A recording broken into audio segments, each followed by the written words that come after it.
Hello, good afternoon students. आशा है आप सब ठीक होंगे। और आज हम लेके आए हैं आपके लिए शब्दों के प्रकार। अब देखिए, शब्द हमारी मातृभाषा में कई तरह के प्रयोग किए जाते हैं। जैसे नंबर 1 आप देखें, तत्सम शब्द। आपको बहुत अच्छे से याद होगा कि तत्सम और तद्भव आपको आते भी हैं। तत्सम शब्द का अर्थ है तत् जमा सम।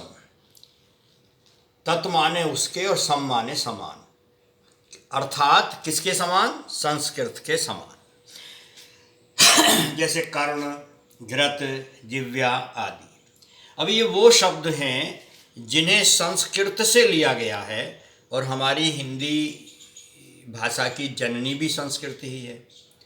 तो संस्कृत से जिन शब्दों को हमने लेकर के ज्यों का त्यों, जैसा का तैसा प्रयोग किया है हिंदी में, वो तत्सम शब्द कहलाते हैं। अब दूसरे होते हैं तद्भव शब्द। तद्भव की संधि विच्छेद करें तो तत् जमा भव, अर्थात उसके समान होना है, उसके समान होना। तो ये वो शब्द हैं जो संस्कृत के समान नहीं हैं, बल्कि इन्हें संस्कृत के समान होना है। तत् जमा भव यानी उसके समान होना, किसके? अर्थात संस्कृत के। जैसे कान है, तो कान जब संस्कृत के समान होगा तो कर्ण हो जाएगा, घी का घृत हो जाएगा, जीभ का जिह्वा हो जाएगा। तो जो शब्द हमने संस्कृत भाषा से हिंदी में लिए हैं और उनके रूप में कोई परिवर्तन हो गया है, तो वो तद्भव शब्द कहलाते हैं। अब देखिए, तीसरे शब्द होते हैं विदेशी शब्द या आगत शब्द। इन्हें विदेशी शब्द भी कहते हैं और आगत शब्द भी कहते हैं। ये वो शब्द हैं जो हिंदी में बाहर से आए हैं, तो उन्हें आगत या विदेशी शब्द हम कहते हैं। यानी ये विदेशी भाषाओं से आए हुए शब्द हैं। हमारे देश में अरब भी आए, अंग्रेज भी आए, फारसी आए, ये सब लोग, फ्रांसीसी आए, ये आते रहे, तो इनका प्रभाव भी हमारी भाषा पर पड़ता रहा। जैसे अंग्रेजी के कुछ शब्द हैं, देखिए डायरी। अब हम सीधे तौर पर सब डायरी बोलते हैं, दैनंदिनी बहुत कम बोलते हैं। मेंबर, सदस्य। मोटर, जितनी भी घूमने वाली चीज़ें हैं ये मोटर में आती हैं। पेंसिल, पिक्चर आदि। अब ये शब्द हम हिंदी में साधारण रूप से प्रयोग करते हैं, लेकिन ये कौन सी भाषा के शब्द हैं? ये अंग्रेजी भाषा के शब्द हैं। ऐसे ही कुछ फारसी भाषा के शब्द हैं, जैसे जादू, जमाना, फौज, दुकान, जमींदार आदि। अरबी भाषा के कुछ शब्द हैं, जैसे वकील, कलम, किताब, आदमी, औरत आदि। कुछ तुर्की भाषा के शब्द भी हैं, जैसे कैंची, बहादुर, तोप, बीवी आदि। फ्रांसीसी भाषा के शब्द हैं इंजीनियर, पुलिस, इंजन, कार्टून आदि।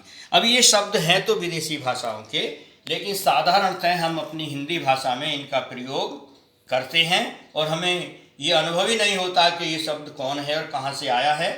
साधारण बोलचाल की भाषा में भी ये प्रयोग किए जाते हैं। तो आगे बढ़ते हैं। अब आगे देखिए, ये हैं देशज शब्द। अगला प्रकार है देशज शब्द। जो शब्द हिंदी में स्थानीय आधार पर आए हैं उन्हें देशज शब्द कहते हैं। जैसे थैला, गड़बड़, खटखटाना, बड़बड़ाना आदि।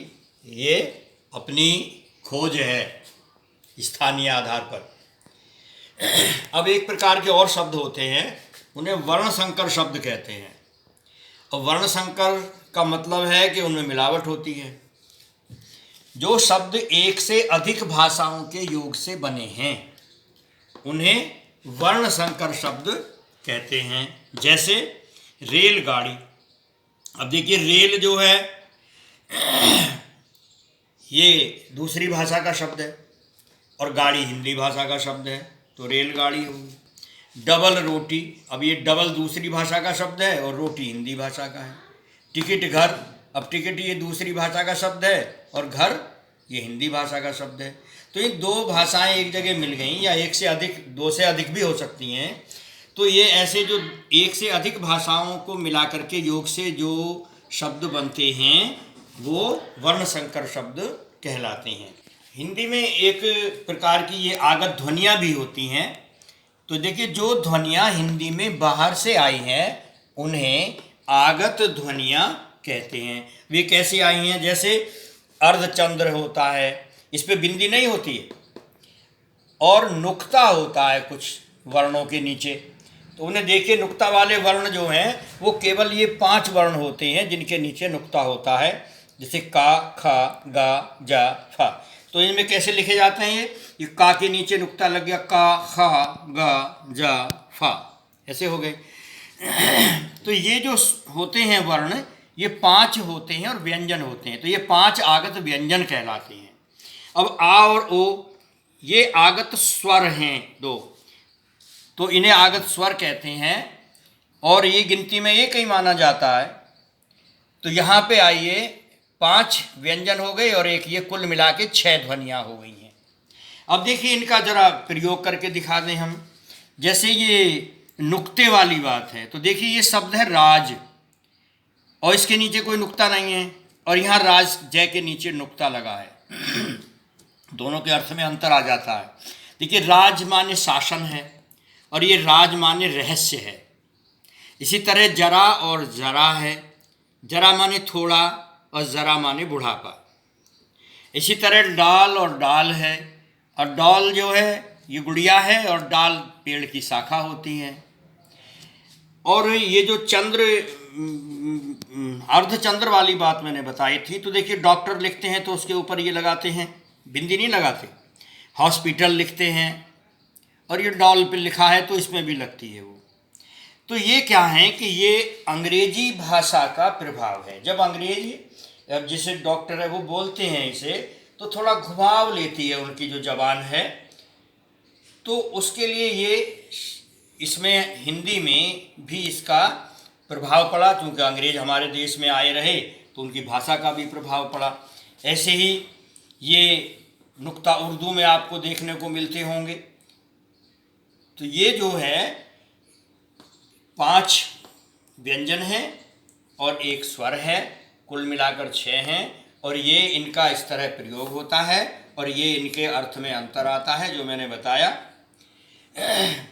डॉक्टर और हॉस्पिटल में कोई अंतर नहीं, हम अस्पताल कहते हैं और डॉक्टर को चिकित्सक कहते हैं।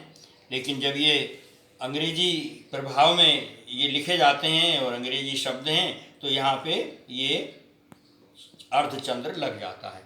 तो शब्दों के प्रकार हमारे पूर्ण हो गए हैं। चैनल को सब्सक्राइब करिए, मैं बार बार कह रहा हूँ, अभी बहुतों ने नहीं किया है तो थोड़ा ध्यान दीजिए। ये आप ही के लाभ के लिए है, मेरा कोई लाभ और हानि नहीं हो रहा है इसमें। तो बस आज इतना ही, धन्यवाद।